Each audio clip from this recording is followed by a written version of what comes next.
आज का हमारा मौजू है नेक्रोज़ोस्पर्मिया।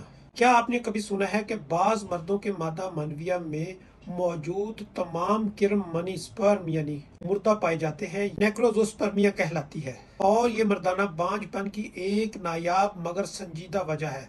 अगर आप या कोई जानने वाला इस मसले का सामना कर रहा है तो ये वीडियो आपके लिए है। नेक्रोस्पर्मिया एक ऐसी हालत है जिसमें मादा मानवीय का फौरी मुआयना करने पर तमाम स्पर्म मुर्दा पाए जाते हैं, यानी स्पर्म में ना कोई हरकत होती है और ना ही वो जिंदा होते हैं। ये मसला मर्दाना बांझपन का बड़ा बायस बन सकता है, लेकिन इसका हल मौजूद है। अब सवाल ये है कि नेक्रोस्पर्मिया होता क्यों है।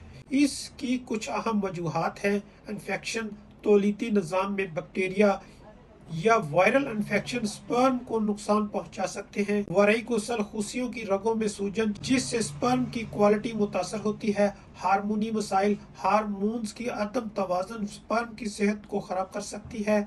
ऑक्सीडेटिव स्ट्रेस, जिसमें फ्री रेडिकल्स की ज्यादती स्पर्म को नुकसान पहुंचाती है। जहरीले मादे, धुआं या जहरीले मादों के असर में रहना, गर्मी का असर, ज्यादा दर्जा हरारत जैसे भाप वाले माहौल या ज्यादा देर तक बैठे रहना खुशियों पर मनफी असर डाल सकता है।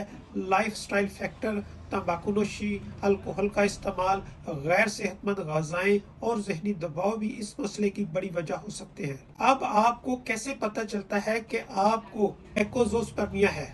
सबसे पहले सेमन एनालिसिस यानी मादा मानवीय का तफसीली टेस्ट किया जाता है। इसमें स्पर्म की तादाद, हरकत और जिंदा होने का जायजा लिया जाता है। अगर तमाम स्पर्म मुर्दा हो तो मजीद टेस्ट किए जाते हैं, जैसे कल्चर टेस्ट, इन्फेक्शन की मौजूदगी चेक करने के लिए, हार्मोन टेस्ट, टेस्टोस्टेरोन और दीगर हार्मोनी सत्ता की जांच, अल्ट्रासाउंड, खुशियों की सेहत याबी का मुआयना।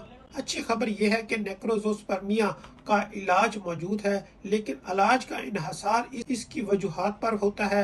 इन्फेक्शन का इलाज, अगर इन्फेक्शन की वजह से स्पर्म मुर्दा हो रहे हैं तो उसके लिए हर्बल मेडिसिन दी जाती है।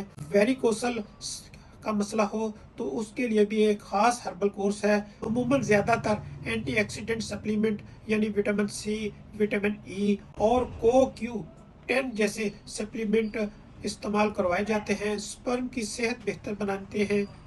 लाइफस्टाइल में बेहतरी, सेहतमंद ग़िज़ा, वर्जिश, तंबाकूनोशी और अल्कोहल से परहेज।